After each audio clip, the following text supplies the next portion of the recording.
Hello, my friend. The world of magic, filled with legends and ancient tales, is opening its gates once again. Tonight, in the Gryffindor dormitory by the crackling fireplace, I will share another story with my friends. Join us, for the magic is about to come alive. The September skies above Hogwarts were restless that year. Rain swept over the turrets and towers, drumming against windows and soaking the grounds until the very soil seemed to sigh with water. Yet inside the castle, the hearths blazed bright. Students hurried through corridors with books clasped under their arms, and the familiar rhythm of term had begun again. For Harry Potter, now a little older, a little wiser, and yet still as restless as ever, peace at Hogwarts never seemed to last for long. The trouble began not with a duel or a curse, but with something far stranger. A list. It was Hermione who first whispered of it in the library, her finger tracing along the margin of a dusty record book. "There are shipments of ingredients missing," she said, brows knit in that sharp, calculating way of hers. "Not just little things either. Essence of nightshade, moon dew, even crushed bicorn horn. All gone." Harry leaned closer, keeping his voice low so Madame Pince wouldn't swoop down on them. "Someone stealing from the potion stores?" Hermione shook her head. "Not just stealing, trading. The notes in these records, look, they reference an outside ledger, a sort of exchange book. And if that ledger is here, hidden somewhere in the castle, then somebody is running a black market." Ron gave a low whistle from the other side of the table. "Brilliant, just what we need. Some smuggler selling poison under everyone's noses." But Harry felt a prickle at the back of his neck. Hogwarts had always drawn danger to it like moths to a flame, and the idea of a forbidden ledger circulating among students filled him with a deep unease. Their fears proved well-founded. Within a week, 3 accidents occurred. A cauldron burst during first-year potions, filling the dungeon with choking green smoke. A Slytherin girl was found dazed in a corridor, her robes scorched as if she'd walked through fire, and an entire shelf of spell books toppled in the library, though no one had been near enough to knock them down. Each accident seemed to echo a shadow of some larger mischief, as if guided by unseen hands. It was after the 3rd accident that Harry's path twisted into something far stranger than he expected. One stormy evening, he had gone down to the potion storeroom to return a borrowed flask. Hermione insisted on punctual returns and stumbled upon a flicker of wand light. He froze, straining to listen. The light bobbed between shelves, and a familiar drawl carried through the shadows. "Honestly, I'd have thought the mighty Chosen One would at least know how to keep quiet." Harry's fingers tightened on his wand. Malfoy. Out from the shadows stepped Draco Malfoy, pale hair gleaming even in the dim light, his mouth curved in its usual sneer. But there was something taut in his expression, something guarded, and before Harry could hurl an insult, a harsher voice sliced through the air. "What is this?" Professor Snape emerged from the darkness, robes billowing like black smoke. His eyes, cold and sharp, darted between them. "Potter, Malfoy, lurking where you should not be. How utterly predictable." Harry opened his mouth, but Snape raised a hand. "Save your excuses. I have tolerated enough of your mischief.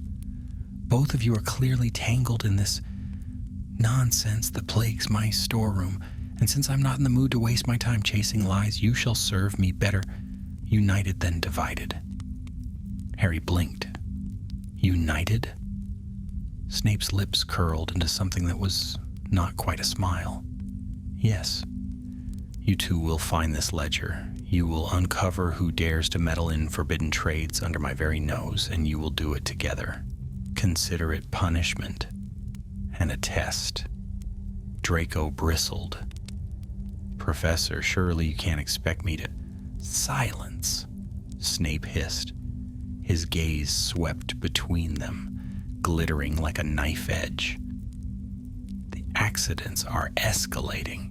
Someone plays a dangerous game, and I will not have my dungeons turned into a circus. The ledger is the key. Retrieve it. Bring me proof. Fail, and the consequences will be memorable." The torches along the wall sputtered, casting long shadows that swallowed the room. Harry's pulse thudded in his ears. He had faced curses, dark wizards, and death itself, but there was something uniquely dreadful about being tied to Draco Malfoy on a forced errand under Snape's eye. And yet, even as resentment boiled between them, the unspoken truth was plain. Someone in Hogwarts was running a dangerous trade, and the accidents were only the beginning.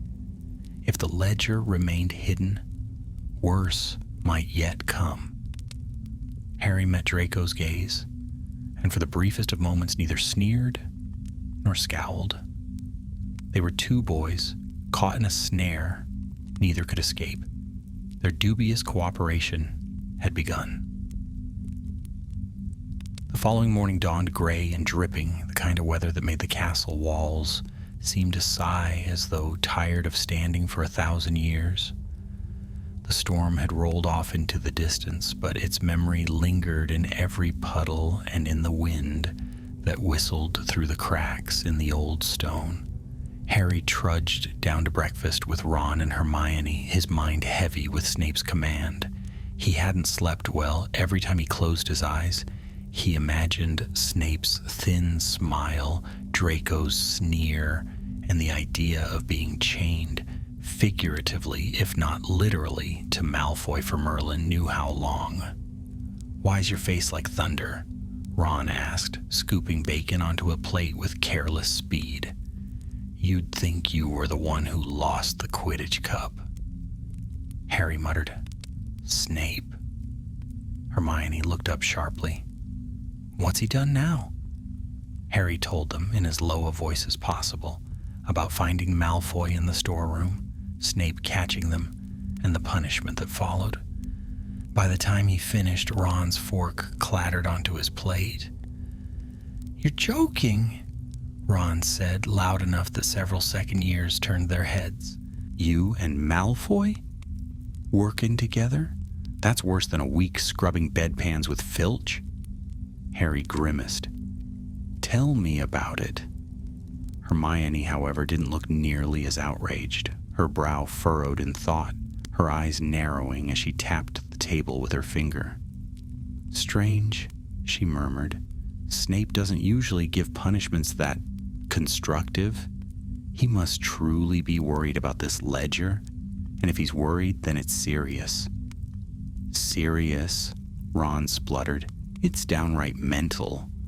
Imagine Malfoy letting Harry in on anything. He'll just waste time sneering until Snape blames Harry for failing." But Harry wasn't so sure. He remembered Malfoy's face in the storeroom, the tautness in his expression, the guarded look in his eyes. It wasn't just sneering arrogance. Malfoy knew something he wasn't saying. Before he could reply, a flurry of wings swept through the hall as the morning post arrived. Dozens of owls swooped and dived, scattering feathers across the tables. Hedwig was not among them, and Harry felt a faint pang of longing before a different owl, a stocky brown, dropped a folded parchment by his plate. He frowned. He wasn't expecting any letters. The parchment was unmarked, sealed only by a crude blot of wax. Ron leaned over to peer at it, but Harry pulled it quickly into his lap and opened it. The handwriting inside was jagged, hurried, and anonymous. The ledger hides where time is watched but seldom noticed. Beware the eyes that tick and turn. Harry stared at it, his stomach tightening. Time, watched but seldom noticed? What could that mean? Before he could share it with Ron or Hermione, a shadow fell across the table. Draco Malfoy stood there, flanked by Crabbe and Goyle, though both hulking boys looked half asleep. Malfoy's gray eyes glittered with amusement. "Potter," he drawled softly, "Snape wants us tonight. 7 o'clock. Don't be late unless you'd like him to add detention polishing cauldrons to your schedule." Ron opened his mouth, but Harry shot him a warning look. Malfoy smirked, clearly satisfied with himself, and swept away. Hermione leaned in at once. "Did you see that? He's taking it seriously. Snape must have told him the same thing he told you." "Yeah," Harry muttered, folding the parchment quickly and tucking it into his pocket. "And I think I've just got our first clue." The hours crept by with agonizing slowness. Harry tried to pay attention in Transfiguration, but his mind kept circling back to the cryptic message. Where time is watched but seldom noticed. It gnawed at him until he was barely aware of Professor McGonagall calling on him, and when he fumbled the spell, she gave him a sharp glare that made his ears burn. By evening, as the last of the gray daylight drained from the windows, Harry found himself standing before the potions classroom. Malfoy was already there, leaning against the wall with studied casualness. "You're late," he said at once. "I'm not," Harry retorted, glancing at the clock above the corridor. "It's exactly 7. Malfoy smirked. "Exactly 7 is still late if you aren't 5 minutes early." Before Harry could answer, the door creaked open and Snape appeared, tall and forbidding in his black robes. His gaze swept over them like a cold wind. "You will begin tonight," he said without preamble. "The accidents have already drawn the staff's suspicion, though they suspect clumsiness rather than sabotage. You will prove otherwise. You will trace the ledger. I care not how you manage it, only that you succeed. Should either of you fail..." His eyes lingered on Harry with particular venom. "You will find yourself in detention until the summer holidays." Harry bit back a retort. Malfoy, for once, held his tongue. Snape stepped aside, his shadow stretching across the stone. "Go." And so they did. Two unwilling partners slipping into the castle's labyrinth of halls. For several minutes they walked in silence, the echoes of their footsteps bouncing from the cold walls. Finally, Malfoy broke the quiet. "Let's get one thing clear, Potter," he said, voice low and sharp. "I don't like this any more than you do. But my father has expectations. If there's a black market ledger in this school, it's dangerous. Not because of you or your precious Gryffindor friends, but because it could bring outside eyes on Slytherin. I won't allow that." Harry glanced at him sidelong. "So you're not doing this just because Snape ordered it?" Malfoy didn't answer, but his silence was telling. Harry took a breath. "Fine, I got a note this morning. A clue." He pulled the folded parchment from his pocket and held it out. Malfoy read it quickly, his expression unreadable. "Where time is watched, but seldom noticed," he murmured. Then he smirked. "It's obvious, isn't it?" "Obvious?" Harry frowned. "The clock tower, Potter. The one by the courtyard. Students hardly pay it any mind, except when they're late for class. Time is watched there, but no one notices it otherwise. It's the perfect place to hide something." Harry's heart quickened. He hated to admit it, but Malfoy was right. "Then that's where we start," Harry said firmly. Malfoy tucked the parchment back into Harry's hand. "Try to keep up, then." The night was cool as they stepped into the courtyard, the last threads of twilight painting the sky in violet and silver. The clock tower loomed above, its gears faintly groaning, the great pendulum swaying like the breath of some slumbering giant. Few students lingered there after dark. The place had an odd stillness about it, as though time itself slowed near its ancient stones.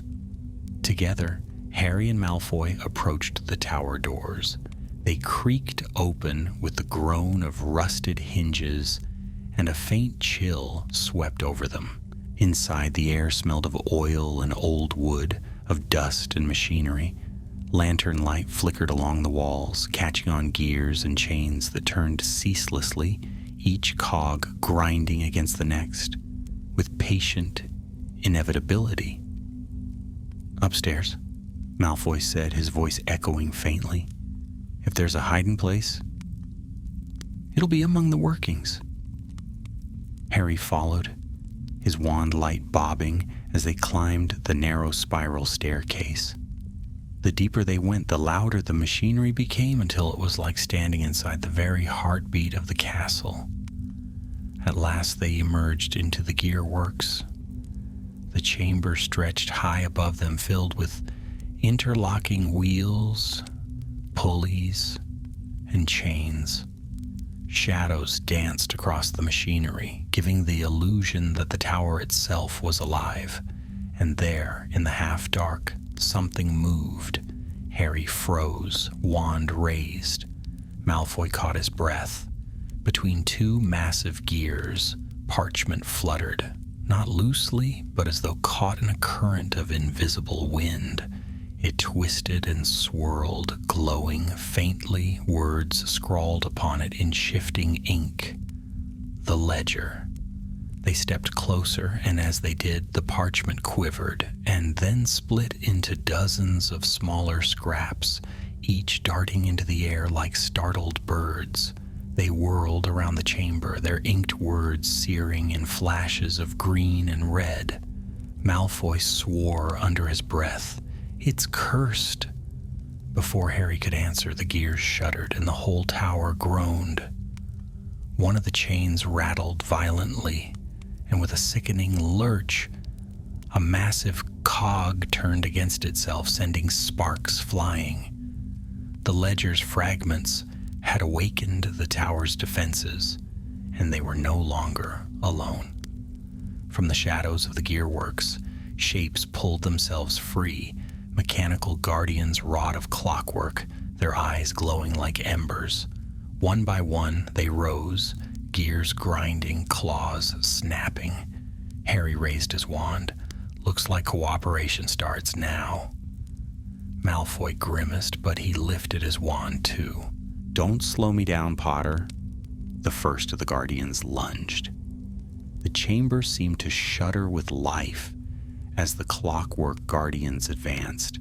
Their bodies were fashioned from gears, rods, and iron plates, as though some twisted hand had given the very heart of the tower a semblance of flesh. Light glowed within their hollow chests, light that pulsed like an unnatural heartbeat. Harry stepped back instinctively, wand raised, while Malfoy's lips curled in a grimace that was half sneer, half fear. The guardian's eyes flared brighter, red like burning embers, and the nearest one lurched forward with jerking steps, the grinding of its joints loud as thunder in the confined chamber. "Stupefy!" Harry shouted. The spell struck its chest, bursting in a flash of red light, but the guardian merely staggered before continuing its advance, gears grinding furiously. Sparks flew where the magic hit its metal surface, but the enchantment held fast. Malfoy swore under his breath. "It's resistant! Try something else!" Harry darted sideways as a metal claw scraped across the floor where he had stood a moment before. The sound was like nails tearing across stone. "Expelliarmus," he tried, more out of instinct than reason, but the spell rebounded harmlessly from the iron frame. "Honestly, Potter, Do you think it's carrying a wand? Malfoy snapped, then jabbed his own wand forward. Defendo! The spell struck one of the Guardian's arms, and this time metal screeched as a joint gave way. The claw dangled loosely, hanging by a single rod. The Guardian staggered but did not fall. Harry seized on the idea. Cutting charms, that's it. About time you caught up, Malfoy muttered, though his face was pale in the flickering wand light. Together they aimed spell after spell, slicing at gears and chains. The Guardians were strong but unwieldy, their movements jerky and mechanical. For every strike that rattled Harry's bones or nearly clipped his arm, another spell severed a rod or sent a gear spinning free. Slowly, painfully, they brought down the first of the Guardians, which collapsed in a shower of sparks, its light guttering out like a dying lantern. But there were more, 3, perhaps 4, still lumbered forward, their gears snarling in protest.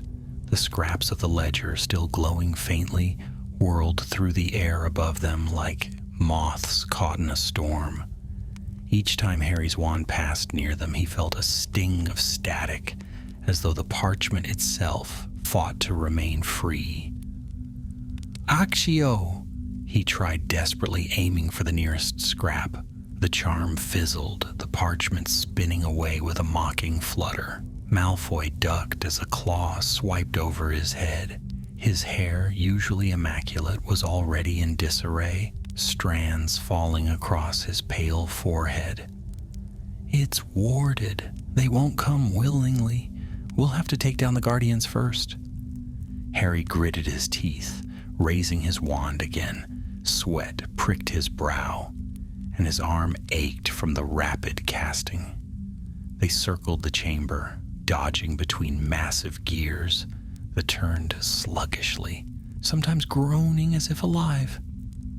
The Guardians seemed bound to the machinery, their every movement echoing the relentless ticking of the great clock. Reducto! Harry cried. His spell struck the leg of one Guardian, shattering it into shards of iron. The thing toppled with a roar of grinding metal, its body collapsing under its own weight. Malfoy dispatched another, his cutting charm slicing straight through the glowing core at its center. The Guardian gave a shriek like metal tearing and collapsed in a burst of sparks. At last, only one remained, the largest of them, with a core that burned brighter than the others. It lurched toward Harry, each step shaking the chamber. Harry stumbled back, nearly caught in the turning teeth of a massive cog, and raised his wand in desperation. Protego! The shield charm shimmered and the Guardian's claw smashed against it, sending vibrations shuddering down Harry's arm. His knees buckled. Malfoy darted to the side, his eyes flashing. Hold it steady, he shouted. Then, raising his wand with both hands, he bellowed, Sectum Sempra. The spell tore through the Guardian's chest. The light within it flared wildly, then guttered as the enchantment unraveled. With a final screech, the Guardian collapsed into a heap of shattered gears. Silence fell, broken only by the distant ticking of the clock. Harry lowered his wand, chest heaving, his ears still ringing from the battle. For a moment, neither boy spoke. They stood surrounded by wreckage, sparks still crackling faintly in the air. The scraps of parchment hovered above, their glow dimmer now, as if the destruction of the Guardians had weakened them. Nice spell, Harry said at last, though his voice was tight. Malfoy's mouth curled into something between pride and defiance. One you'd never learn from your precious Gryffindor textbooks. Harry frowned. He knew the spell, had seen it before, under darker circumstances, and it chilled him to hear it spoken so casually. But this was not the time to argue. Instead, he raised his wand. Let's get those scraps before they vanish again." Together they moved through the chamber, casting every summoning and containment charm they could think of. Slowly, reluctantly, the scraps yielded, fluttering down into their grasp like restless birds. Each one bore words written in the same jagged, shifting hand. Some of the lines were partial trades, others warnings, and one or two seemed to vanish entirely when read aloud. As they gathered them, Harry felt a strange prickling in his fingertips, as though the parchment resisted being touched. Malfoy hissed once as a scrap burned his hand before he managed to shove it into a pouch. At last they had most of them, though several had slipped away into the gears, lost in the machinery. The glow dimmed until only a faint shimmer remained.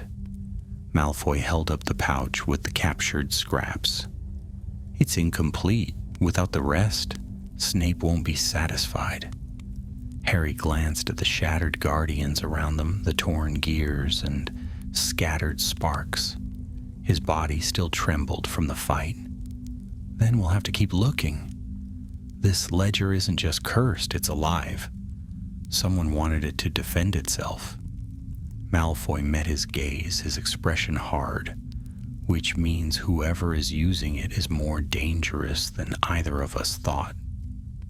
A silence settled between them, heavy with unspoken truth. For once there was no sneer, no retort, only the grim recognition that they were bound together by necessity. At last Harry pocketed his wand. "We'll tell Snape what we found, but this isn't over." Malfoy gave a sharp nod. "Agreed. And Potter?" He hesitated, his voice dropping. "Keep that spell I used to yourself. No need for your friends to know." Harry stiffened. The memory of blood and broken glass from another time rose unbidden in his mind. He wanted to press Malfoy to demand why he knew such magic, but something in the boy's face stopped him.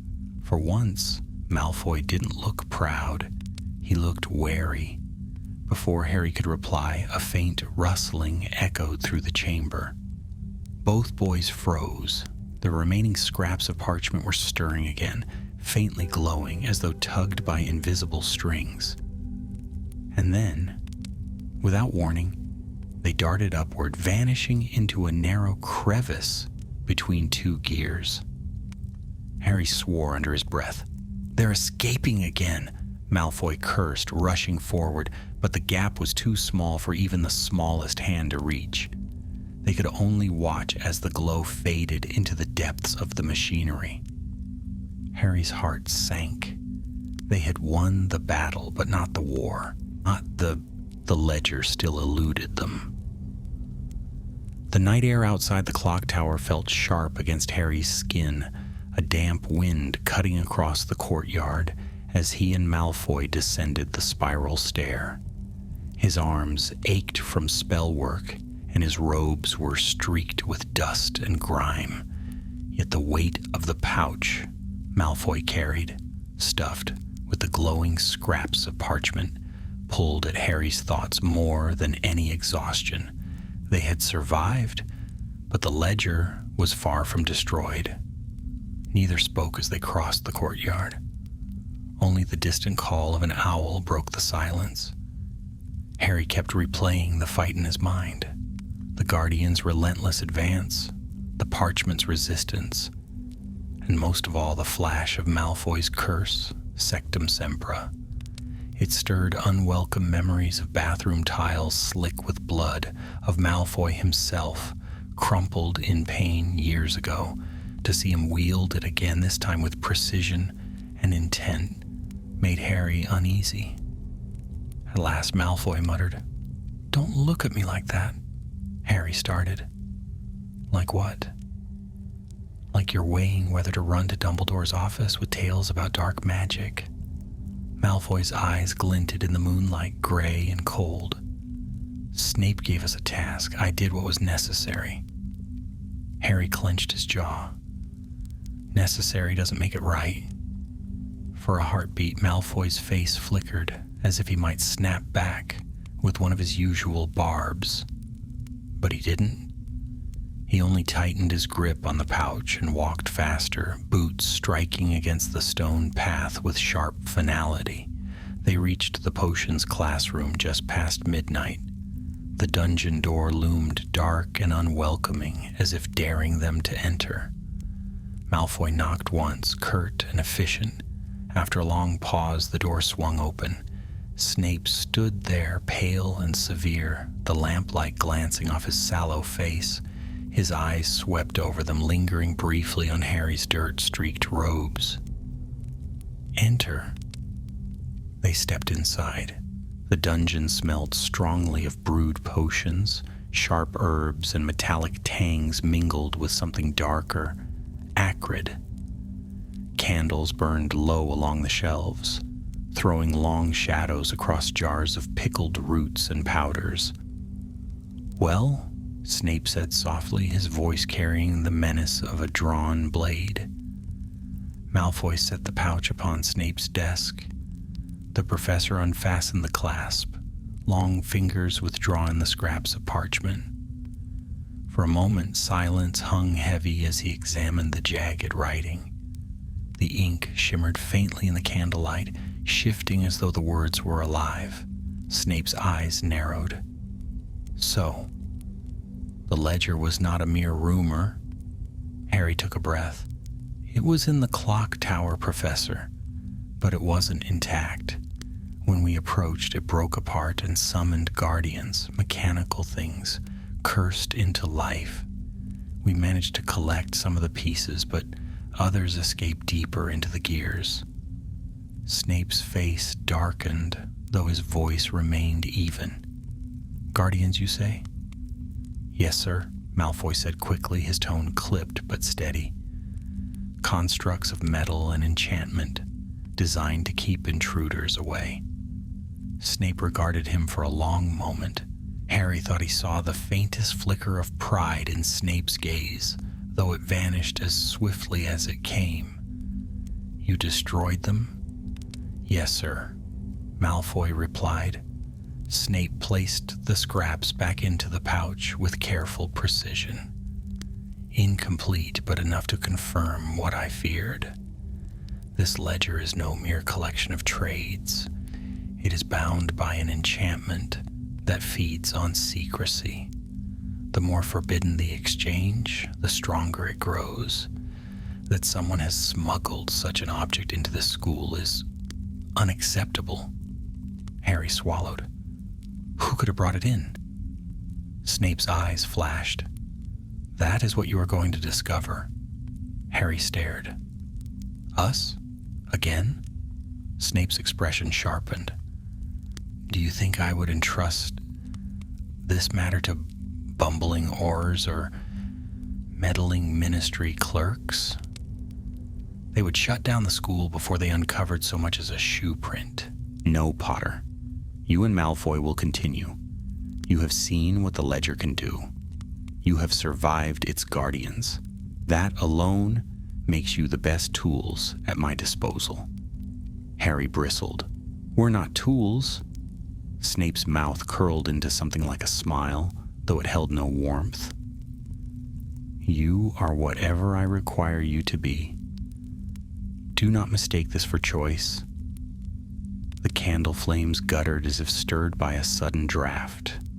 For a moment, Harry felt the weight of the dungeon pressing in of the jars, watching from their shelves. Then Snape spoke again, softer but no less commanding.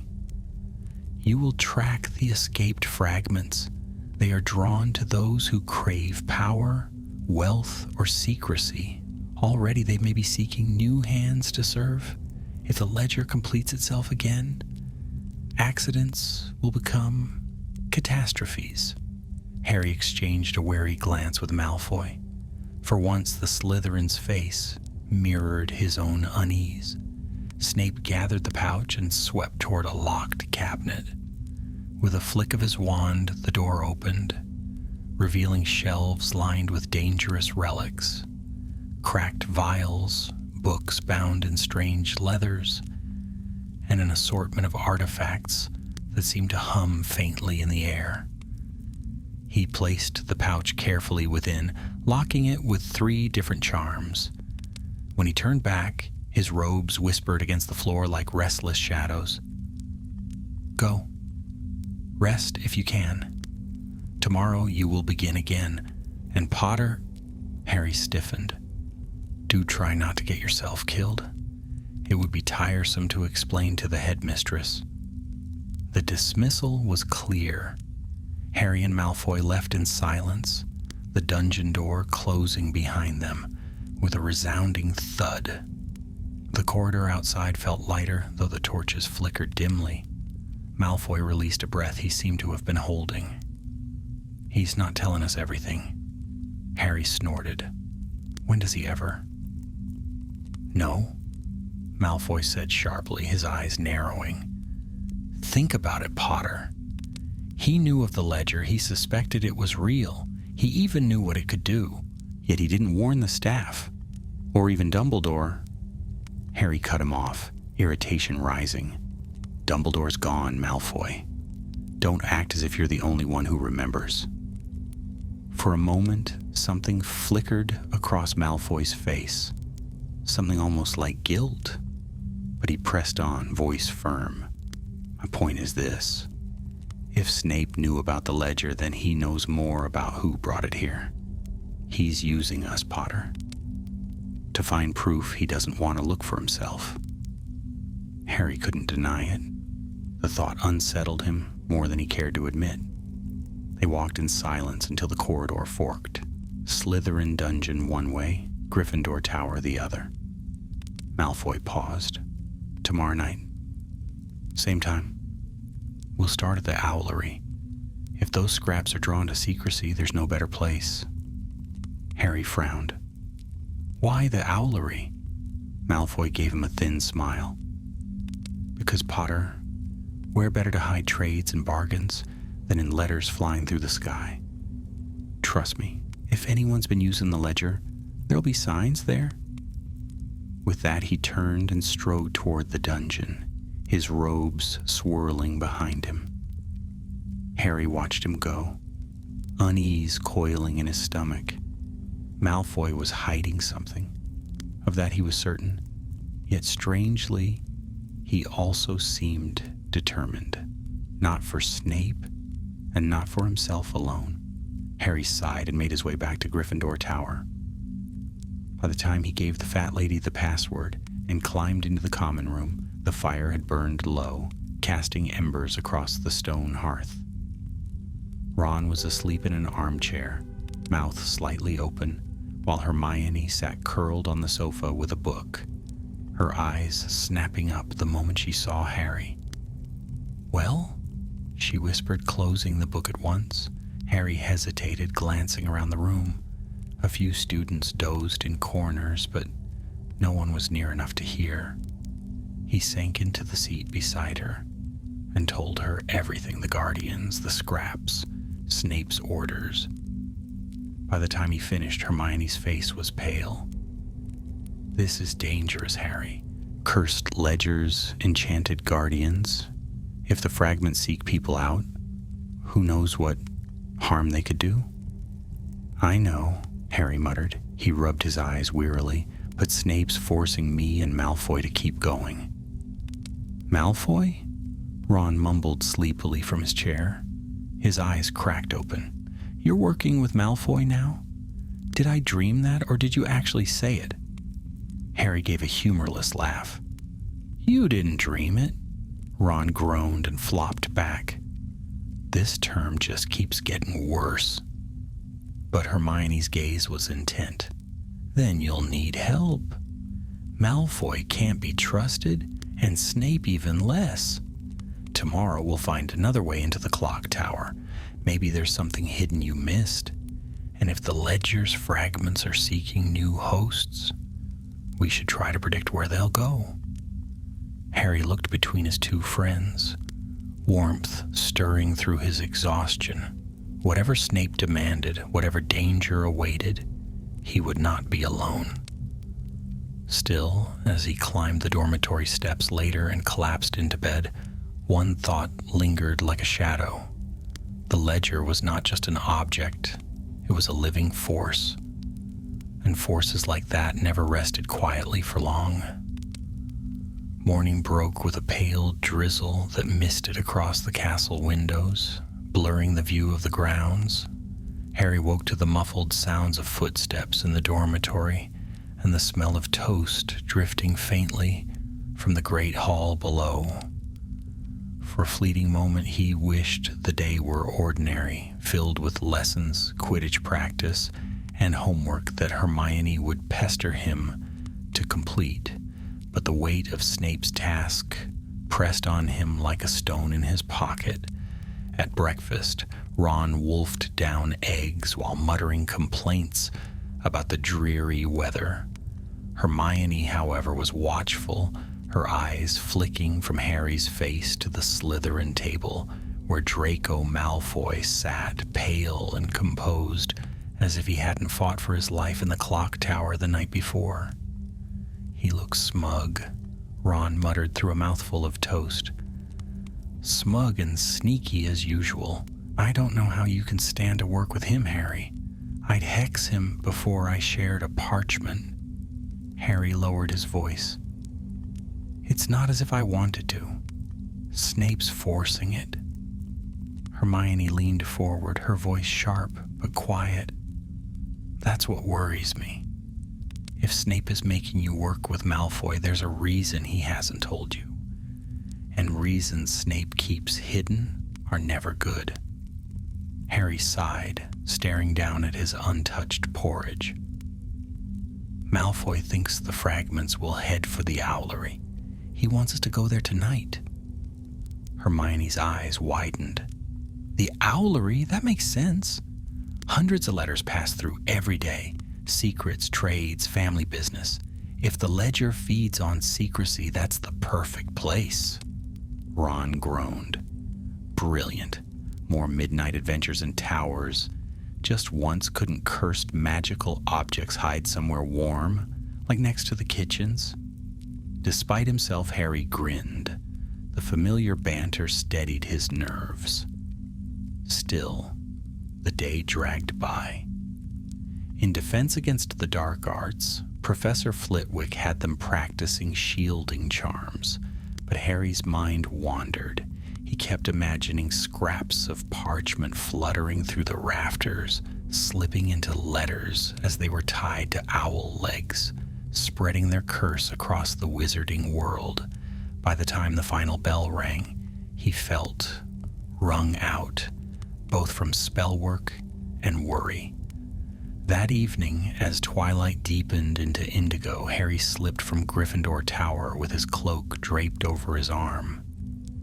Hermione caught his wrist near the portrait hole. "Be careful," she whispered, "and remember, watch Malfoy. He'll be after more than he admits." Ron added, "If he so much as twitches his wand at you, hex him first and ask questions later." Harry smiled faintly. "I'll be careful." The Owlery loomed high on the west side of the castle, a tower of stone that smelled of straw, feathers, and owl droppings. Harry had been there countless times, but never with the dread he felt now. Malfoy was already waiting at the base of the tower steps, his robes neat, his expression sharp. "You're late," he said. Harry scowled. "It's not even 7. Malfoy raised an eyebrow. "Punctuality is wasted on Gryffindors." He turned, climbing the steps. "Come on, the owls won't wait politely while we dawdle." The interior of the Owlery was vast and drafty, with stone perches crisscrossing its height. Hundreds of owls shifted and rustled above, their golden eyes gleaming in the dimness. The air smelled thickly of feathers and old hay. Moonlight filtered through tall, narrow windows, casting silver shafts across the floor. "Where do we start?" Harry asked, drawing his wand. Malfoy scanned the rafters. "Watch the owls. If the scraps are here, they'll be drawn to messages, letters filled with things people want hidden, trade agreements, forbidden charms, smuggled ingredients. His mouth twisted. Hogwarts is full of secrets. For a moment, Harry thought Malfoy spoke not only of the school, but of himself. They moved cautiously through the owlery, their wand light bobbing across the stone. The owls stirred uneasily, feathers ruffling, wings twitching. Harry paused, heart quickening. A faint shimmer darted across the rafters, like moonlight catching on something that should not have been there. "There!" Harry hissed, pointing. A scrap of parchment fluttered among the owls, weaving between wings as if taunting them. The nearest owl snapped its beak, hooting irritably. "Accio!" Malfoy barked, but the scrap whirled away, its ink glowing faintly. Harry lunged forward, casting a netting charm he'd learned from Hermione. Reticular. A web of light spun upward, catching the parchment for a heartbeat before it wriggled free and darted higher. "Stubborn thing," Malfoy muttered, frustration edging his voice. "Try herding it downward."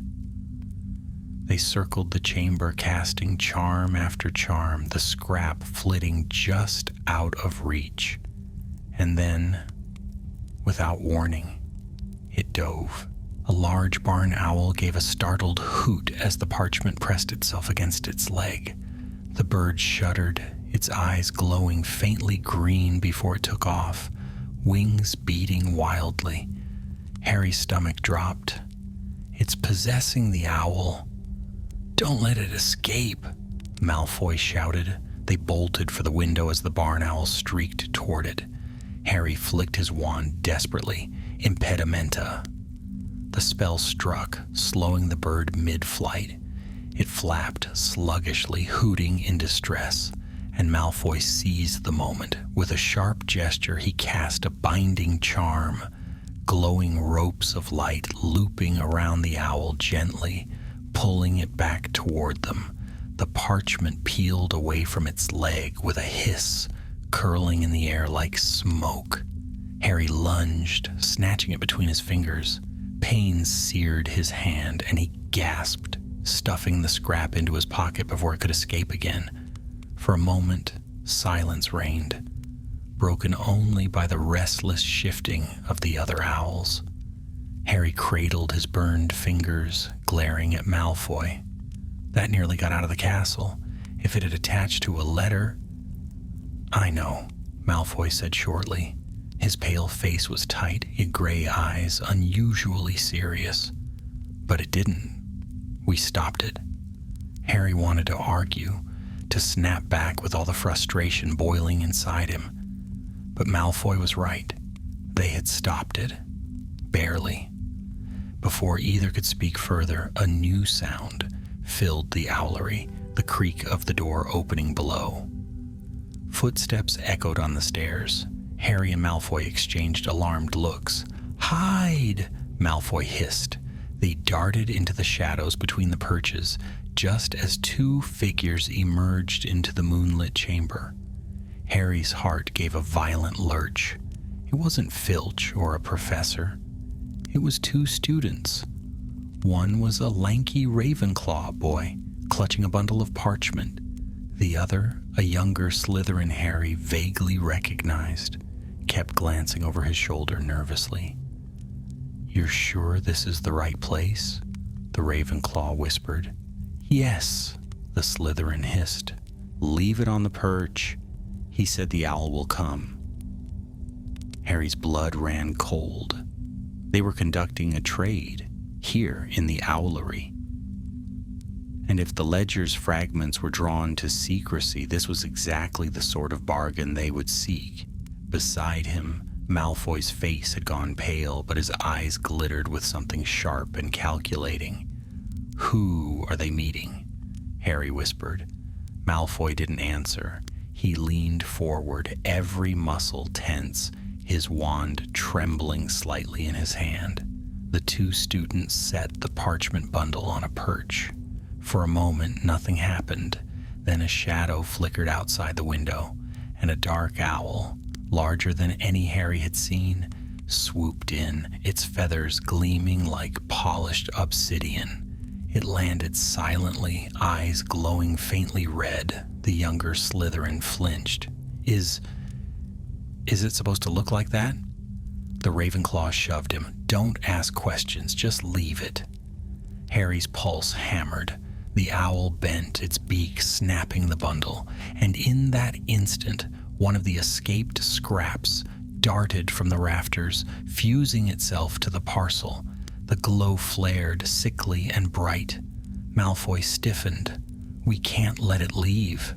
Harry raised his wand. Then do something, now. The chamber was heavy with silence, broken only by the restless rustling of hundreds of wings. Dust drifted in the shafts of moonlight that slanted through the tall windows, and the air smelled sharply of feathers and damp stone. Harry's heart thudded in his chest as the black owl fastened its talons around the parcel. The parchment scrap clung like a parasite, glowing faintly against the bundle of letters. The glow spread, seeping into the parchment, crawling across its surface like veins of fire. The Ravenclaw boy and the younger Slytherin watched with wide eyes, their nervousness sharpening into fear. Is that supposed to happen? The Slytherin whispered. The Ravenclaw's jaw tightened. Doesn't matter. We don't ask questions. We deliver. Harry and Malfoy crouched in the shadows, wands raised. Harry's hand itched to strike, to blast the cursed parcel from the owl's claws. But the bird was only a vessel. If he acted too soon, he might destroy it. Or worse, let the ledger's scrap escape again. He felt Malfoy tense beside him, the boy's breath shallow. Now, Harry hissed. Malfoy didn't hesitate. Incarcerus! Ropes of light shot from his wand, wrapping around the dark owl before it could take flight. The bird shrieked, thrashing its wings, and the bundle tumbled to the floor. The parchment scrap flared with a hiss, tearing itself free and darting into the air like a living flame. The two students cried out, spinning around. Who's there? The Ravenclaw shouted, voice cracking. Harry sprang from the shadows. Expelliarmus! The Ravenclaw's wand flew from his hand before he could even lift it. The Slytherin boy gasped, backing toward the stairs, but Malfoy stepped forward, wand aimed. His pale face was sharp as steel. Stay where you are. The cursed scrap whirled overhead, words crawling across its surface in glowing ink.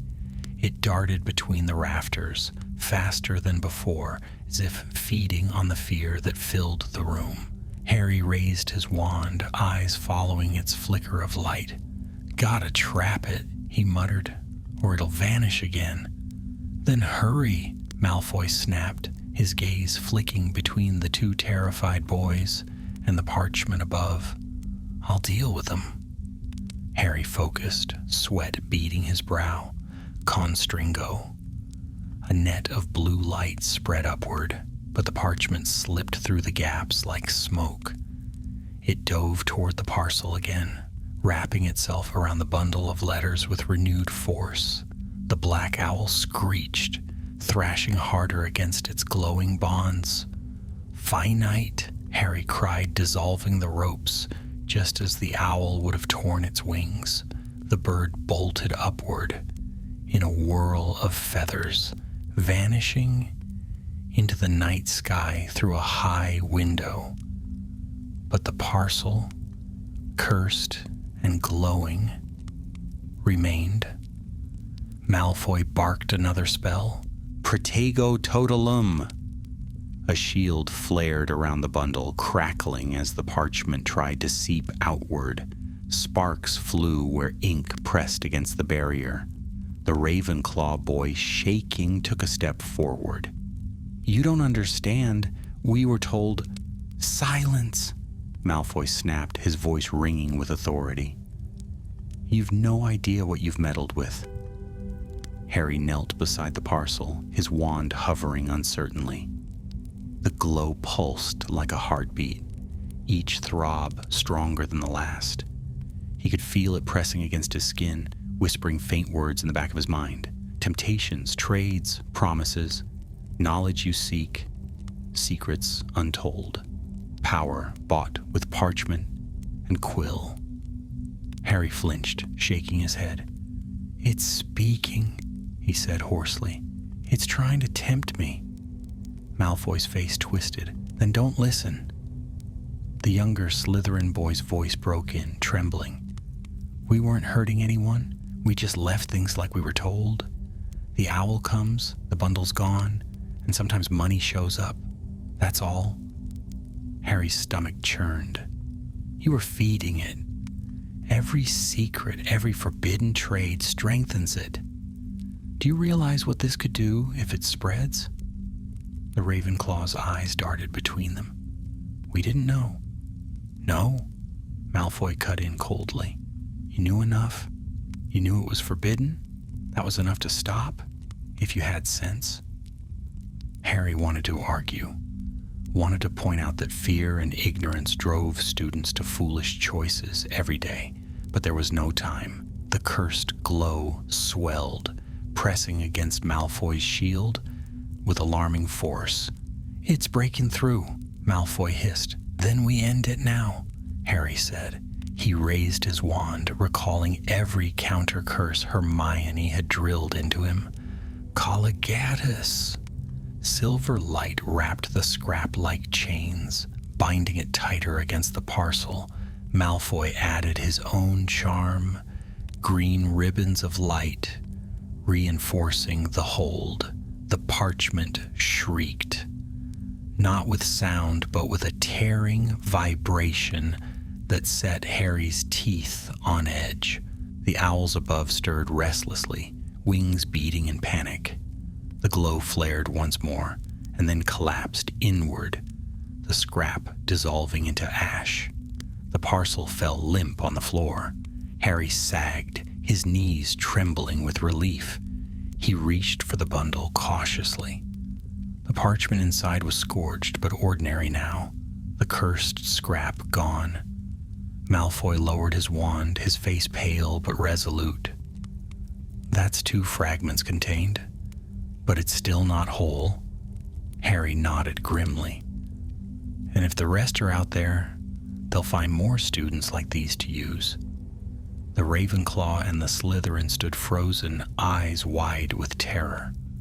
"What will you do with us?" the younger boy whispered. Harry hesitated, but Malfoy's gaze hardened.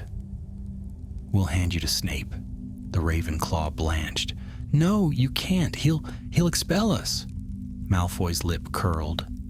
"You should have thought of that before dabbling in curses." But Harry raised a hand. "Wait. Snape doesn't need to know everything. If we tell him we intercepted another fragment and stopped it from leaving, that's enough. These 2 don't need their lives ruined." Malfoy stared at him, incredulous. "Are you serious? They were feeding it?" Harry met his glare evenly. "And if it were Crabbe or Goyle, would you hand them over to be expelled? Or would you cover for them?" For a moment, Malfoy's jaw clenched, his gray eyes flashing. Then, with a sharp exhale, he lowered his wand. "Fine. But if they so much as whisper about this again, they won't get another chance." Harry turned to the boys. "Go. Now. And don't come near this again. If you do, it won't be just Malfoy you'll answer to." The 2 nodded furiously, scrambling for the stairs, their footsteps echoing as they fled. The owlery fell silent again, save for the restless owls above. Harry bent, scooping up the bundle, and tucked it under his arm. "We'll take this to Snape. It's proof enough." Malfoy gave him a long look, something unreadable in his expression. At last, he said quietly, "You're too soft, Potter. Sooner or later, that'll cost you. Harry felt the weight of the bundle in his arms, the faint scorch marks on his skin, and thought of the whispers he had heard when the parchment spoke. Perhaps Malfoy was right, but he would rather be soft than cruel. They descended the tower in silence, the moonlight fading behind them. Neither spoke until they reached the courtyard.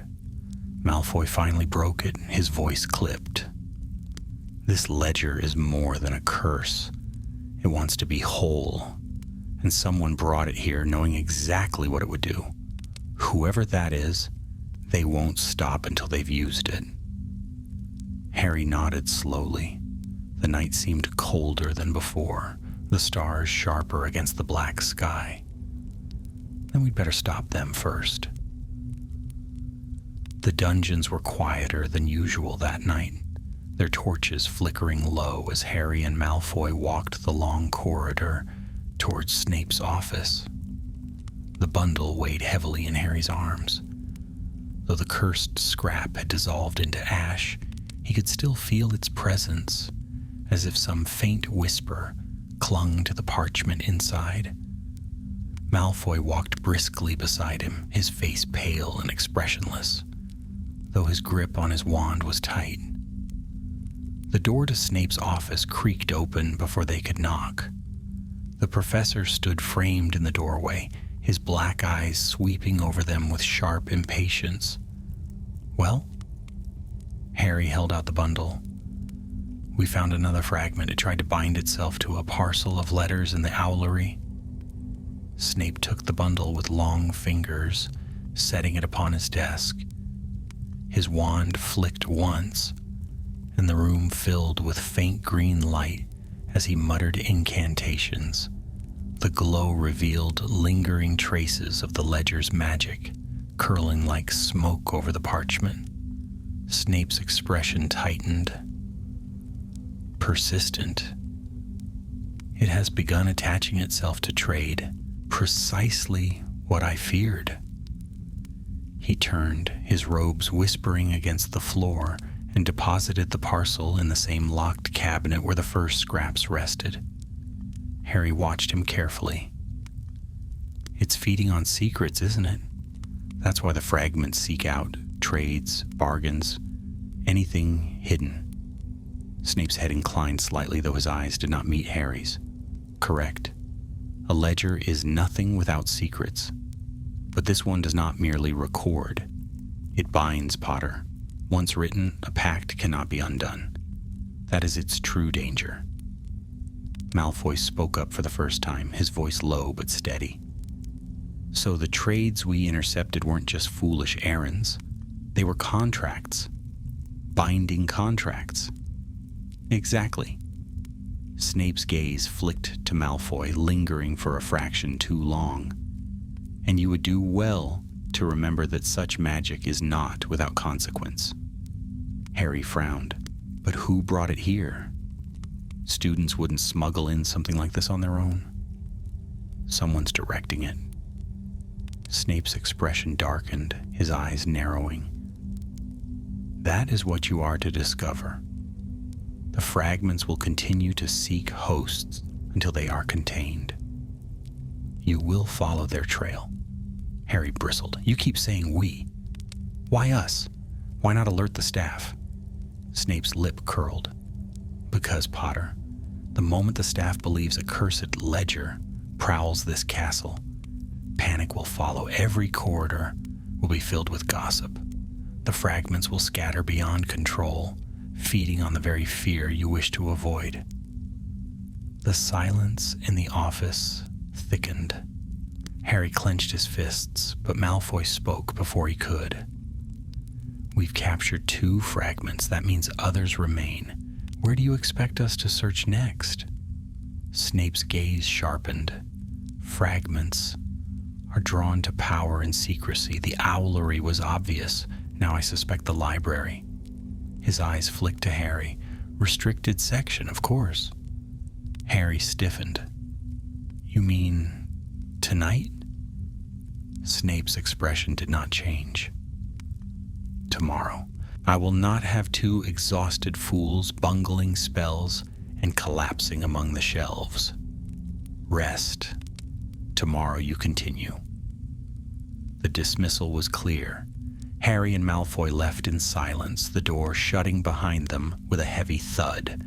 The corridor seemed colder than before. By the time Harry slipped back into the Gryffindor common room, the fire had burned low. Ron and Hermione were waiting by the hearth, their faces tight with worry. "Well?" Hermione demanded at once. Harry sank into an armchair, exhaustion dragging at his limbs. "Another fragment.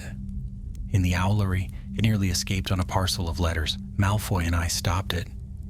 Ron groaned, rubbing his face. "Brilliant. More cursed parchment flying about the castle. What's next? Fragments leaping into our homework essays."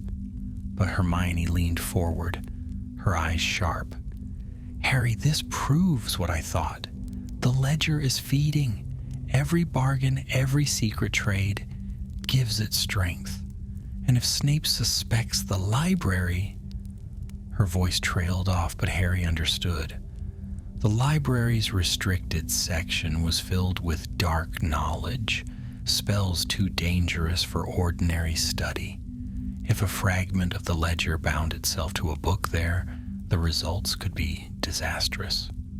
Ron muttered, "So what do we do? Sit on our hands while you and Malfoy go skipping off on midnight hunts?" Harry hesitated. He knew Snape had forbidden him to involve anyone else. But Ron's frustration and Hermione's fierce determination burned in the air between them. He couldn't keep them out, not really.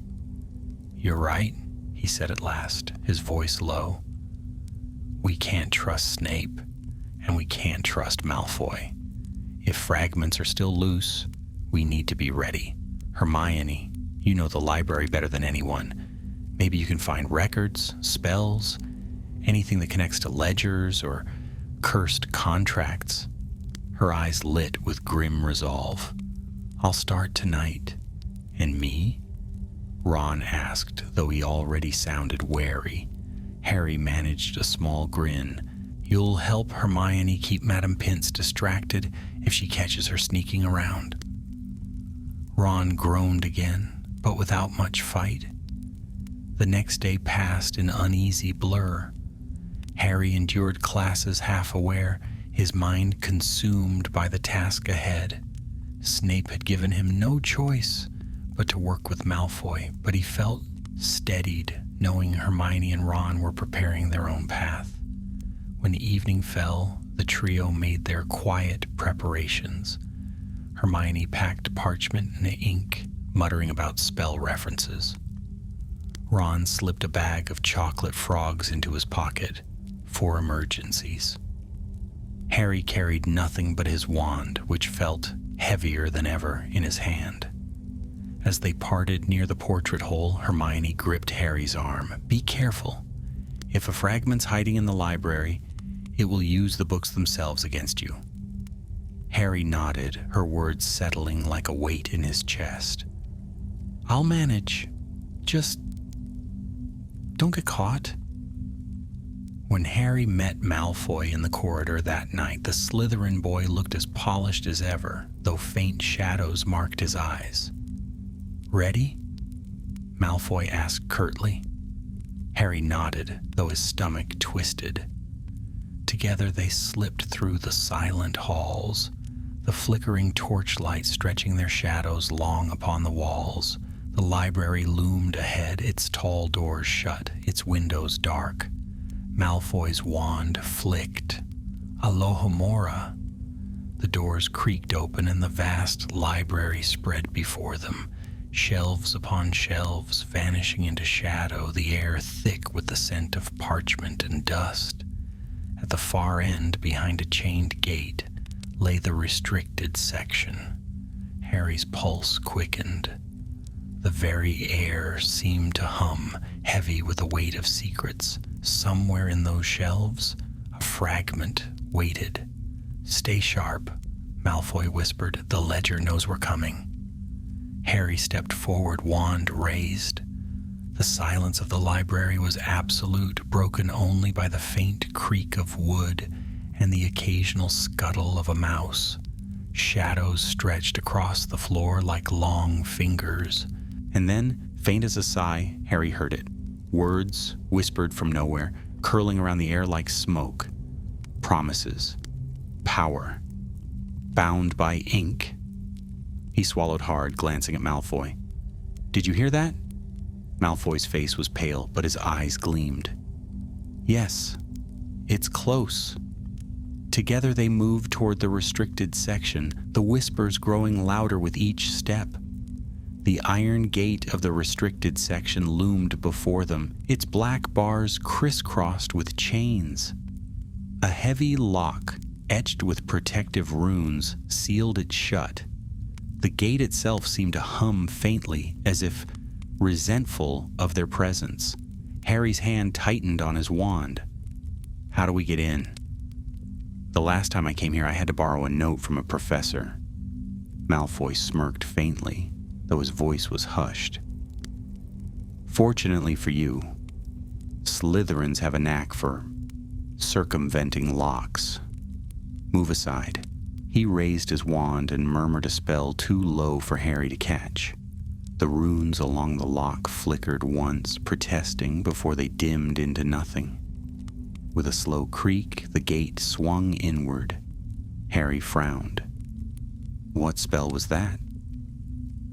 "None you'd find in your Gryffindor textbooks," Malfoy replied smoothly, stepping inside.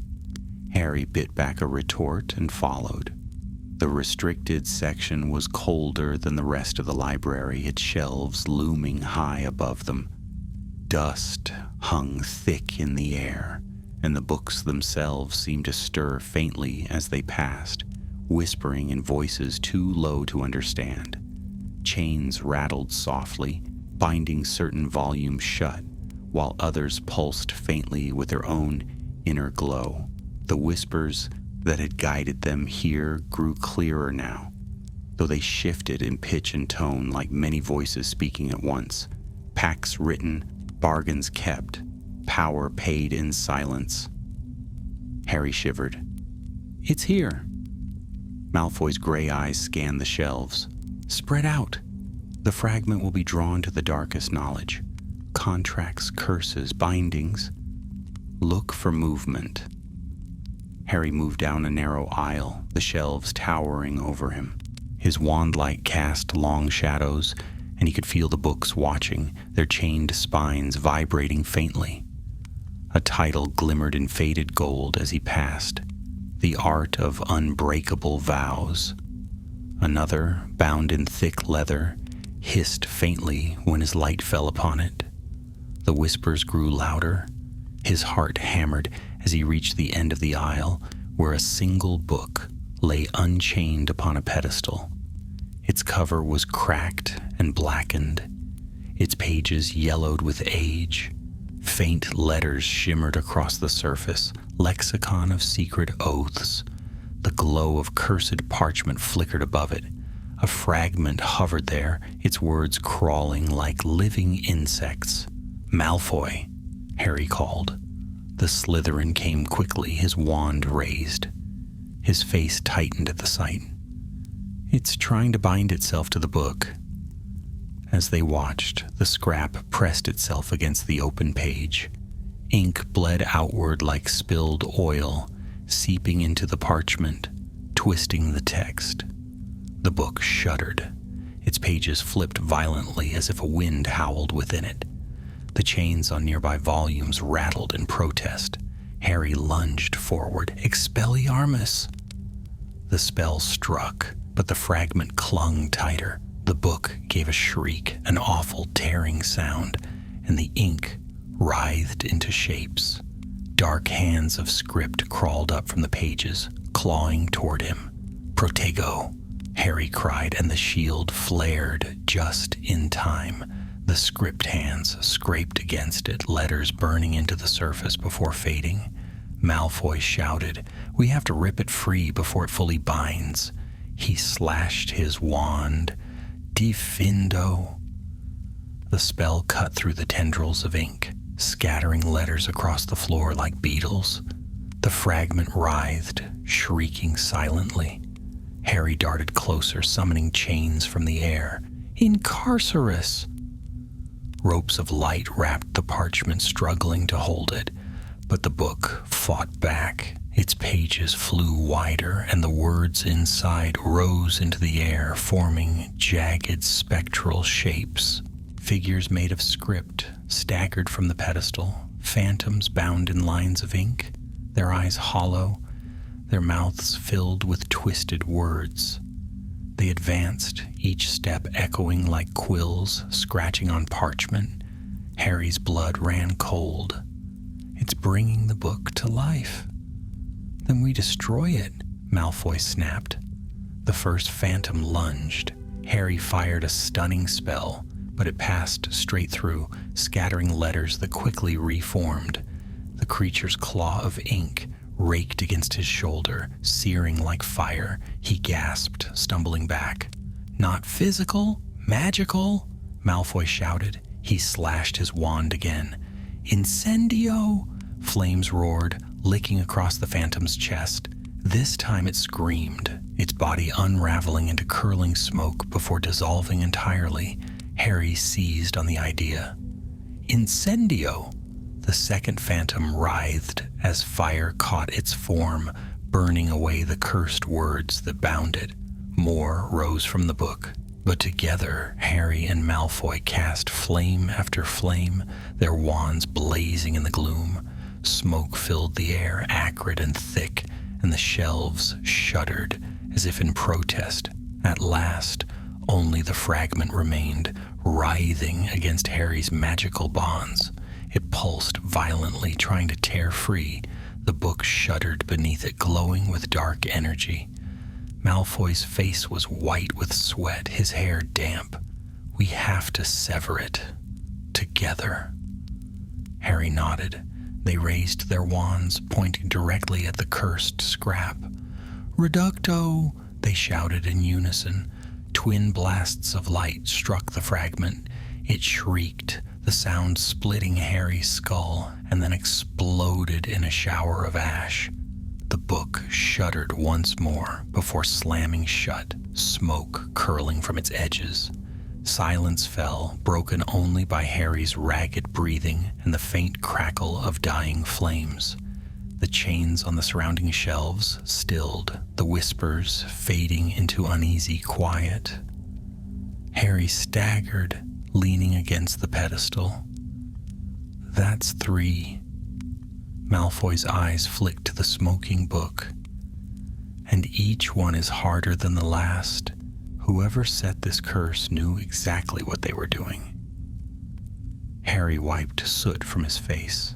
His shoulder still burned where the phantom had touched him, the mark faintly inked as though letters had been branded into his skin.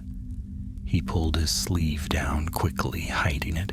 Before Malfoy could speak again, the sound of footsteps echoed from the main hall. Both boys froze. Hermione's voice carried faintly through the shelves. I swear I heard something.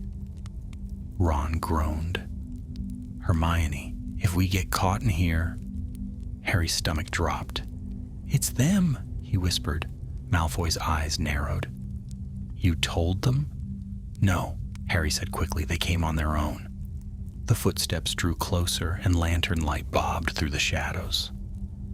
Hermione and Ron emerged at the edge of the restricted section gate, both wide-eyed. Hermione gasped when she saw Harry and Malfoy amid the smoke and scorch marks.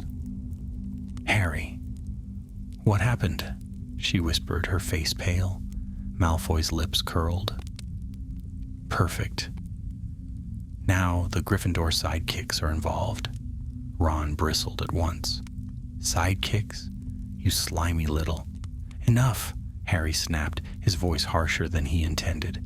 He looked between his friends, his chest still heaving. This ledger is worse than we thought. It's not just feeding on secrets, it's binding them. Every fragment is alive, and it's dangerous. We need all the help we can get. Hermione's eyes flicked to the charred book on the pedestal. She swallowed hard. Then we're already too late. If it managed to bind itself to a volume like that, what else could it claim? Ron muttered darkly, "Whatever it is, I don't like it." Malfoy crossed his arms, his expression sharp. "Then you'd better learn to like it, Weasley, because we're only halfway through this nightmare." The words hung in the smoky air, heavy and foreboding, and for the first time Harry realized with certainty that none of them, not even Hermione with her cleverness, nor Malfoy with his cunning, fully understood what they were up against. The ledger was hunting, and it was far from finished. The scent of smoke still clung to Harry's robes as he, Malfoy, Ron, and Hermione slipped from the library. The faint smolder of the cursed book seemed to follow them, whispers lingering in Harry's ears, though the fragment had been destroyed. Every shadow in the corridors felt heavier than usual, every flicker of torchlight more sinister. Ron muttered as they hurried along. Brilliant. First the owlery, now the library. What's next? Cursed laundry baskets in the common rooms? Hermione shot him a sharp look. This isn't a joke, Ron. That fragment nearly bound itself to a volume of magical law. Do you have any idea what would have happened if it had succeeded? Every oath, every contract written in this country could have been twisted. Ron grimaced. All right. I was only trying to lighten the mood. Harry stayed silent. His shoulder still burned faintly beneath his sleeve, the letters etched into his skin, tingling as though alive. He hadn't told the others yet, not even Malfoy, and he wasn't sure why. Perhaps because it frightened him more than he cared to admit. When they reached the dungeons, Malfoy stopped abruptly. "This is as far as you go," he said to Ron and Hermione, his gray eyes hard. "Snape ordered Potter and me to do this, not you. If he finds out you were involved, we won't let Snape dictate what's too dangerous for us." Hermione snapped, her chin lifted. "Not when Harry's involved. Not when all of Hogwarts could be at risk." Ron muttered, "Too right. If this cursed thing's running around, you think we're just going to sit by and knit sweaters?" Malfoy's lip curled. "Somehow, I can picture that quite easily." "Malfoy," Harry interrupted sharply. "Enough. They're right. We can't keep this between us anymore. If the ledger is binding contracts, it's bigger than just Snape's little mission. We'll need every advantage we can get." For a moment, Malfoy's expression wavered as though he wanted to argue further, but then his eyes flicked to Harry's, and something unreadable passed between them. He turned abruptly. "Fine. But if they ruin everything, that's on you." Snape was waiting when Harry and Malfoy entered his office. His black eyes swept over them with their usual cold precision, but they flicked briefly to Harry's singed robes and Malfoy's pale face. "You encountered another?" Snape said softly. Harry nodded. "In the restricted section. It tried to bind itself to a book on oaths. It summoned phantoms, creatures made of writing. We destroyed them, and the fragment." Snape's expression barely shifted, but Harry saw the tension in his shoulders. "Each fragment grows stronger. Whoever loosed this ledger into the castle knew precisely what they were unleashing." Harry stepped forward. "Professor, why us? Why not tell the headmistress or even the ministry?" Snape's lip curled, his gaze sharp. "The ministry? Those pompous fools would confiscate half the library, shut down Hogwarts entirely, and still fail to contain it. As for the headmistress, I will not have Minerva McGonagall risk her students in a panic. Control is maintained through silence." Harry bristled. "And what about us? We're students too. Snape's eyes darkened. You, Potter, have a long history of stumbling into crises, whether I will it or not. Better to place you where I can at least direct the chaos. As for Malfoy, his gaze shifted, lingering on Draco with a weight that made the boy stiffen. Let us say that his involvement is inevitable. Malfoy's face remained carefully blank, but Harry saw the muscle twitch in his jaw. Snape turned back to Harry. You will continue. The fragments grow bolder. It is only a matter of time before they seek the Great Hall itself, where secrets are whispered over supper. Stop them before that happens. Harry swallowed. Yes, sir. Good, Snape said softly. His wand flicked and the office door opened behind them. Now go. And Potter, Harry froze, half turning. Do not presume that soft-hearted mercy will protect you. Secrets are never without price. The words lingered in Harry's mind as he left the dungeon, heavier than the bundle of cursed scraps already locked in Snape's cabinet. Hermione and Ron were waiting in the common room when Harry returned, their faces taut with anticipation. Malfoy had vanished toward the Slytherin dorms without a word. Well? Hermione asked quickly. Snape knows more than he's saying, Harry muttered, sinking into a chair. He admits the fragments are binding contracts, and he all but admitted he's using us because he doesn't want the Ministry or McGonagall to panic. He told us to keep going. No choice. Ron groaned, slumping beside him. Figures. Snape's idea of child safety is sending us into cursed death traps and hoping for the best. Hermione, however, looked thoughtful. If the fragments are binding contracts, then they aren't just dangerous, they're valuable. Whoever smuggled the ledger in will want it whole again. That means they'll be looking for the fragments just as much as we are. Harry sat forward. Then we need to find them first. Ron raised an eyebrow. And how do you suggest we do that? It's not like cursed parchment leaves a trail of breadcrumbs. But Hermione's eyes gleamed. No, but contracts leave traces. Magical bindings always do. If the ledger is attaching itself to trades and oaths, there will be residue. Spells meant to detect magical bargains might point us toward the next fragment. Harry felt a spark of hope stir. Do you know one? Hermione hesitated. I've read about a charm in Ars Vinculi, the art of bindings. It detects lingering traces of unsealed magical vows, but it's advanced magic and dangerous if performed wrong. Ron muttered, Of course it is. Harry leaned forward. Show me. I'll try it. No, Hermione said quickly. Not you. Not yet. You've already been marked once tonight. Harry stiffened. What do you mean? She pointed to his shoulder. You've been hiding it, Harry. I saw you favoring your arm. What happened? Harry reluctantly pulled back his sleeve. The faint outline of letters glowed on his skin, curling across his shoulder like a brand. The room went silent. Ron swore under his breath. Blimey! Hermione's face drained of color. It's imprinting on you. The fragment tried to mark you as part of a contract. Harry pulled his sleeve down quickly. It doesn't matter. It'll fade.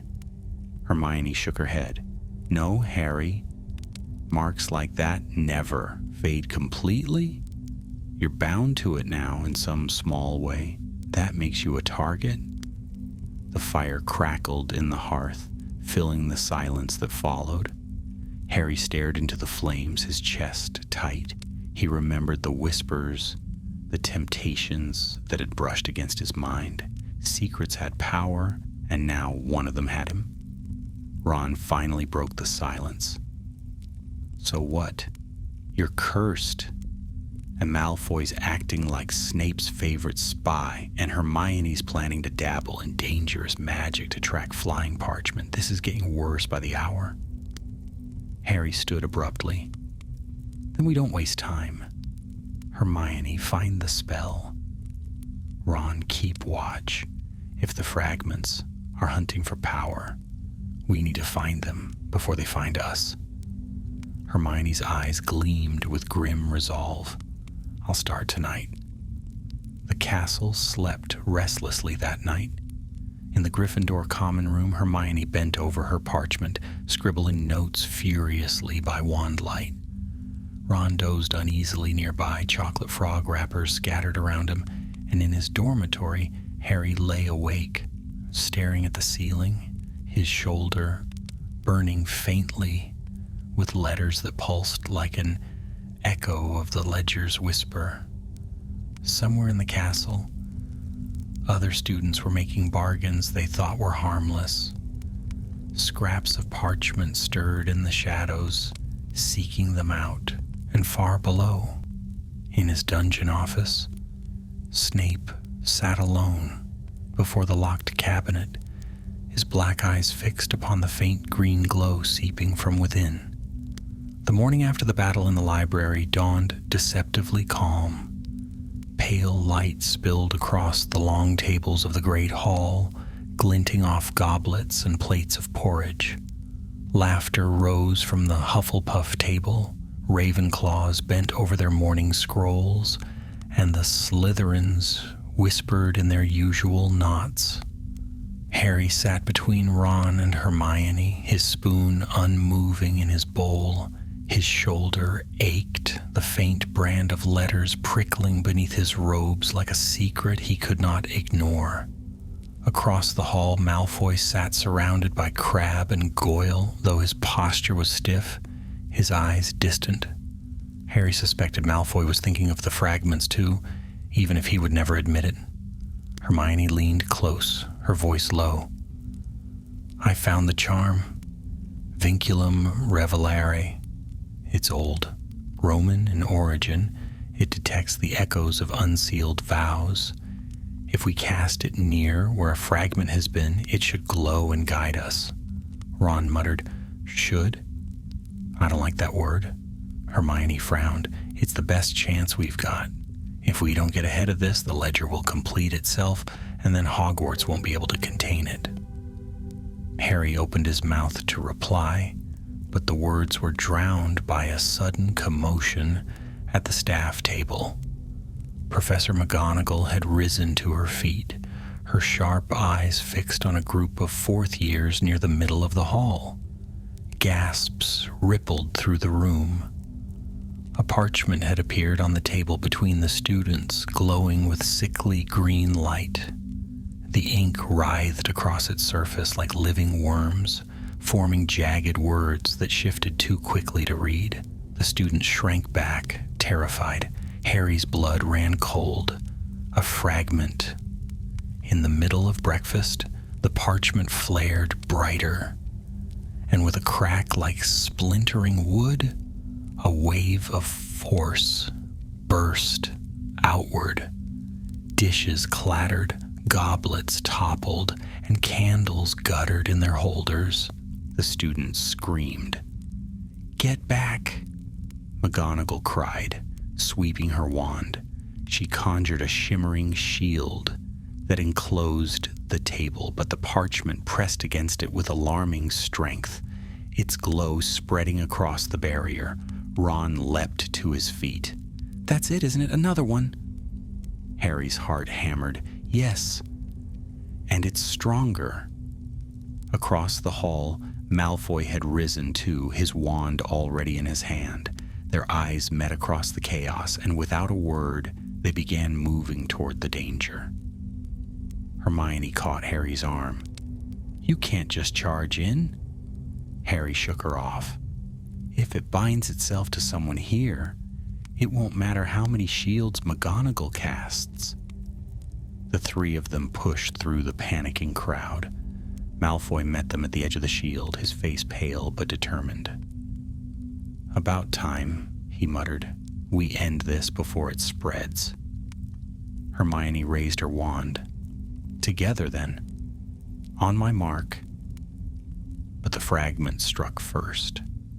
With a shudder, it tore through McGonagall's shield in a shower of sparks. The parchment unfolded into a storm of scraps, dozens of them glowing and swirling through the air like furious birds. They darted among the students, brushing against arms and faces.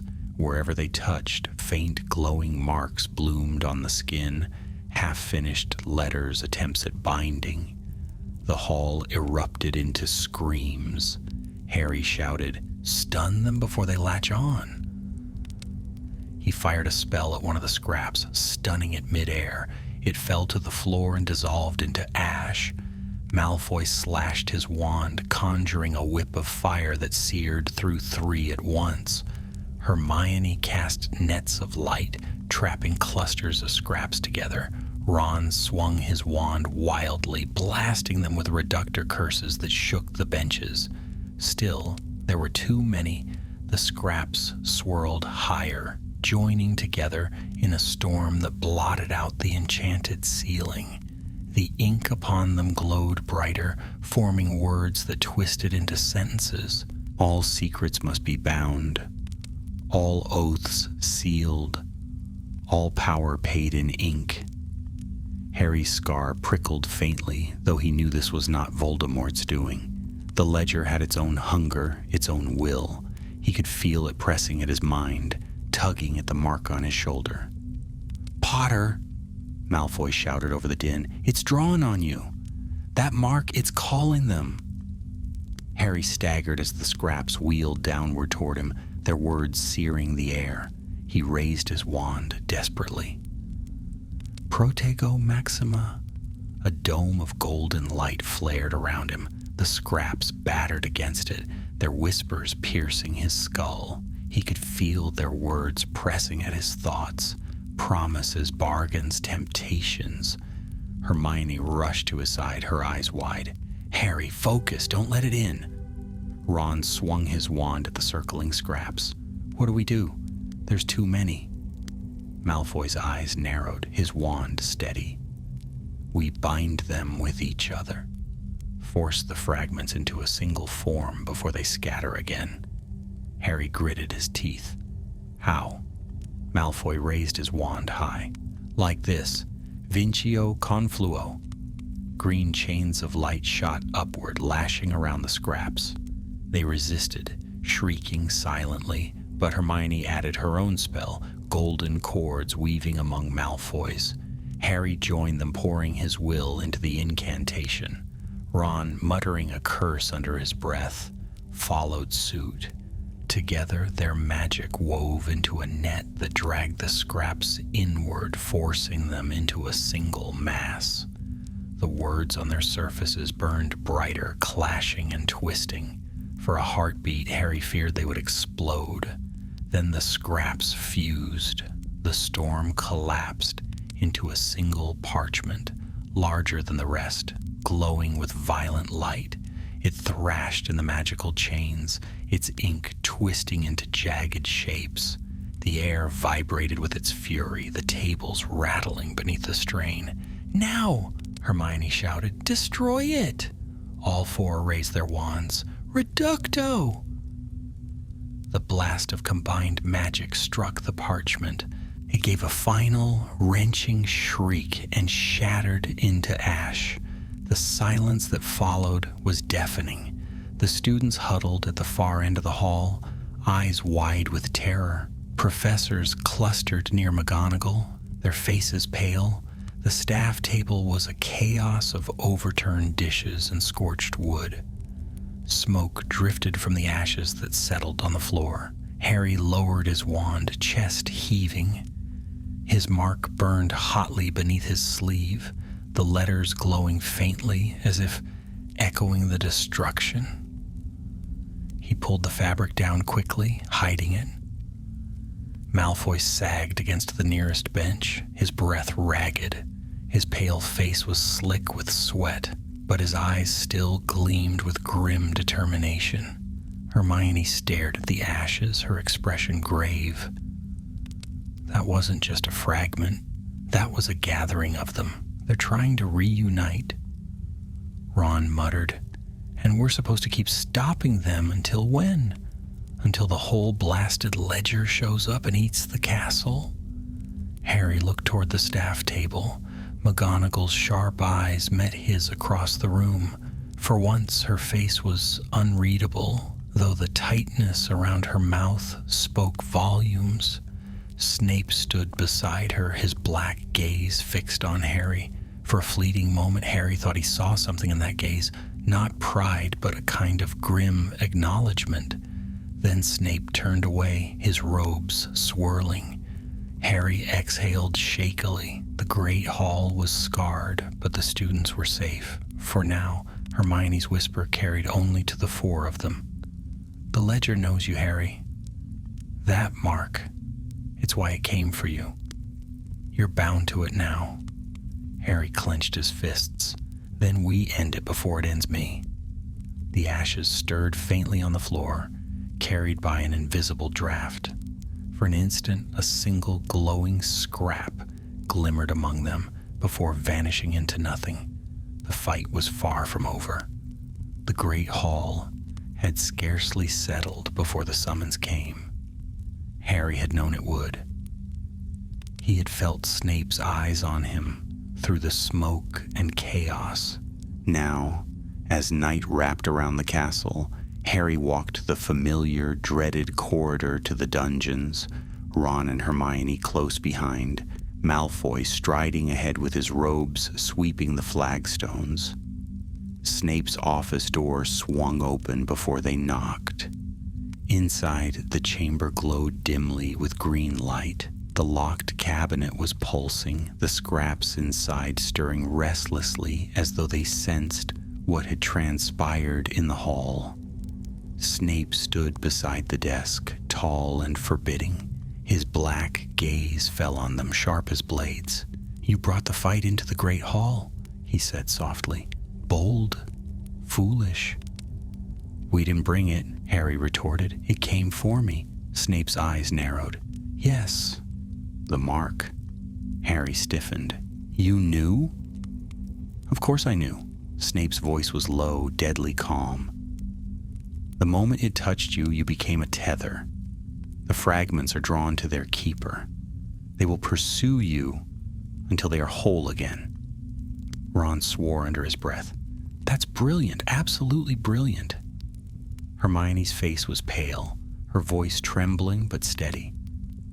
"Then we haven't been hunting the ledger at all. It's been hunting Harry."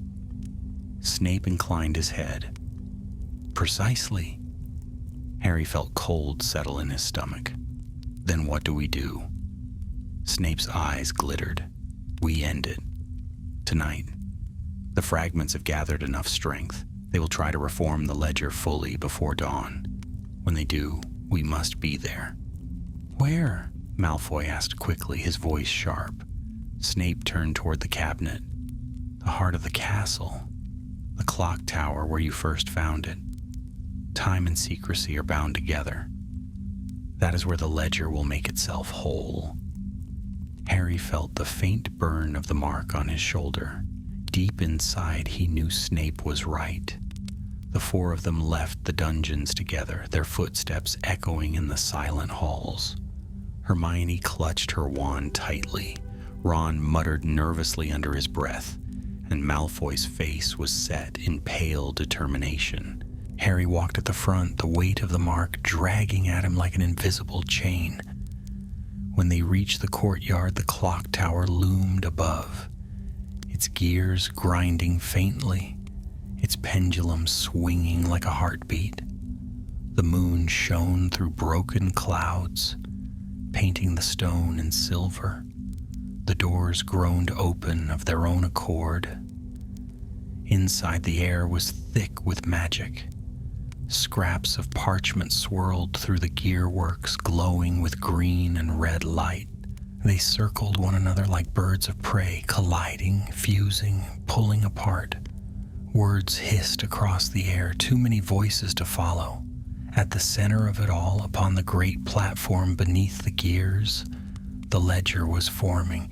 It was no longer mere parchment. It was a book now, its cover black and cracked, its pages flickering with shifting words. Chains of ink snaked outward from it, coiling through the machinery, binding cogs and wheels as though weaving the castle itself into its pages. Hermione gasped. It's trying to bind Hogwarts, to make the whole castle a contract. Ron swore again. That's it. We're all doomed. No, Harry said firmly. Not if we stop it. The ledger pulsed once, and the mark on Harry's shoulder flared in answer. He staggered, pain searing down his arm. The book turned, its shifting words forming a mouth that whispered in his mind. Chosen one. Bound one. Write your name and all secrets will be yours. Harry clenched his fists, forcing the voice back. I won't! The ledger shrieked, a sound like tearing metal. From the chains of ink, shapes emerged, guardians once more, but larger than those they had faced before. Their bodies were fashioned of gears and words, their eyes glowing with fire. Here we go again, Ron muttered, lifting his wand. The guardians lunged. Harry fired a stunning spell at the nearest one, ducking as its claws smashed into the stone where he had stood. Malfoy's cutting charm sliced across its chest, sparks flying. Hermione conjured flames driving it back, while Ron's curses shattered gears from another's arm. But for every guardian that staggered, another rose from the ink. The ledger pulsed stronger, its pages flipping wildly, chains lashed outward, wrapping around beams and gears, pulling the tower tighter into its grip. Hermione shouted, "We can't just fight the Guardians. We have to cut it off at the source." Harry's eyes locked on the ledger. The mark on his shoulder burned hotter, pulling him toward it. He knew she was right. "Cover me," he shouted. He sprinted across the platform, dodging chains and sparks. Guardians clawed at him, but Malfoy was there, spells flashing. Ron's curses blasted a path. Hermione's flames seared the ink away. Together they cleared the way, forcing the Guardians back. Harry reached the ledger. Its pages flapped violently, words crawling across them. He raised his wand. Reducto. The spell struck, but the book only shuddered, its cover blackening before repairing itself. Laughter whispered in his mind. You cannot destroy what is already written. You can only bind it anew. Harry's heart pounded. Bind it anew. He understood. The ledger was a book of contracts. It couldn't be destroyed by force. It had to be sealed. Hermione, he shouted, the spell. You said there was a Roman charm that detects vows. Can it bind them too? Her eyes widened. Yes, but it would take more than one caster, 4 at least. Then all of us, Harry cried. They gathered around the ledger, wands raised. The Guardians surged, but Snape appeared in the doorway, his wand flashing like a whip. Spells lashed outward, driving the creatures back. Do it, he barked. Harry met Hermione's eyes, then Malfoy's, then Ron's. For once, they were united. Together, they raised their wands and shouted, Vinculum Claudere! Golden chains of light burst from their wands, weaving together, lashing around the ledger. The book shrieked, its pages writhing, but the chains held fast. The ink chains snapped, recoiling like serpents. Guardians dissolved into smoke. The whole tower shook with the force of its struggle. The mark on Harry's shoulder blazed white-hot. He screamed, pouring all his strength into the spell. Malfoy's face was twisted with effort. Ron's jaw clenched, Hermione's eyes blazing with determination. The chains tightened. The ledger gave one final furious shriek and slammed shut. Silence. The glow faded. The chains dissolved into nothing. The ledger lay on the stone, blackened and cracked, its magic gone. Harry collapsed to his knees, gasping. The burn on his shoulder faded to a faint scar. The letters gone. Ron slumped against a beam. Hermione fell to the floor in exhaustion, and Malfoy leaned heavily against the railing, pale but alive. Snape strode forward, his face unreadable. He looked down at the ledger, then at them. "It is done," he said softly. Harry forced himself to his feet. "What will you do with it?" Snape's eyes flicked to the book, then back to Harry. "Seal it where it cannot be found, and pray no fool tries to free it again." He swept the ledger into his robes, the faintest shimmer of wards wrapping around it. For a moment his gaze lingered on Malfoy, long enough for Harry to sense something unspoken, some silent acknowledgement between them. Then Snape turned and was gone. The four of them stood in silence, the great gears creaking faintly above. Ron finally muttered, "Well, that was dreadful." Hermione gave a tired laugh. "Dreadful, but finished." Malfoy straightened, his pale face unreadable. His gray eyes met Harry's. "Don't think this makes us friends, Potter." Harry almost smiled. "I wouldn't dream of it." But as Malfoy turned away, Harry saw him slip something into his pocket, a fragment, faintly glowing, overlooked in the chaos. For a moment Harry thought to stop him, but he didn't. Perhaps it was exhaustion, perhaps it was something else. They left the tower together, the night air cool against their faces. The stars shone faintly through the clouds, and for the first time in days, the castle felt still. Harry glanced at Hermione and Ron, their faces weary but relieved.